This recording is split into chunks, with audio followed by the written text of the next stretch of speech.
ஒரு காட்டுக்குள்ள முனிவர் தவம் புரிந்து கொண்டிருந்தார். அந்த பக்கம் வந்த ஒரு வழிப்போக்கன் அந்த முனிவர் கிட்ட கேக்குறாரு. நீங்க எத்தனை வருஷமா தவம் பண்றீங்க? அதனால உங்களுக்கு என்ன கிடைச்சுச்சு? அப்படின்னு அந்த வழிப்போக்கன் கேக்குறான்.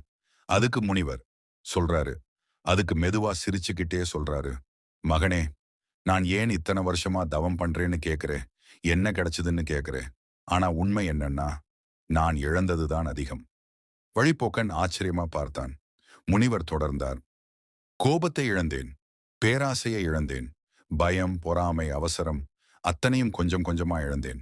அதுக்கு பதிலா எனக்கு கிடைச்சது அமைதி. இப்ப எதுவும் இல்லைன்னாலும் என்னுக்குள்ள ஒரு நிறைவு இருக்கு. அதை கேட்ட வழிப்போக்கன் ஒரு நிமிஷம் அமைதியா நின்னான். கிடைச்சது என்னன்னு கேள்வி கேட்கறத விட வழிப்போக்கன் தன் மனசை திறந்து சொன்னான். சாமி, வாழ்க்கையில எல்லாமே இருக்கு. ஆனா மனசுக்கு மட்டும் நிம்மதி இல்ல. கஷ்டம், பயம், நாளை என்ன ஆகும்னு கவலை. முனிவர் மெதுவா அவனை பார்த்து ஒரு குட்டி கதையை சொல்ல ஆரம்பிச்சார். ஒரு கிராமத்துல ஒரு மனிதன் இருந்தான். அவன் தினமும் தண்ணீர் எடுக்க ஒரு குடம் எடுத்துட்டு ஆத்துக்கு போவான். அந்த குடத்துல ஒரு சின்ன ஓட்டை இருந்தது. பாதி தண்ணீர் வழியிலே சிந்திடும். ஒரு நாள் அந்த குடம் வருத்தமா சொன்னது, நான் பயனில்லாத குடம். நான் எடுத்த தண்ணீர் முழுசா கொண்டு வர முடியலன்னு. அப்போ அந்த மனிதன் சிரிச்சுக்கிட்டே சொன்னான், நீ சிந்துற பாதையில பூச்செடிகள் பூத்திருக்கே பாரு.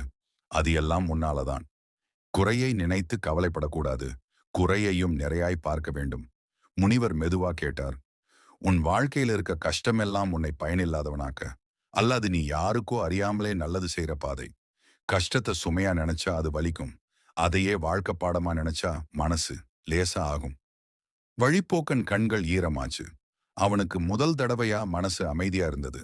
சாமி, இப்ப புரிஞ்சுது.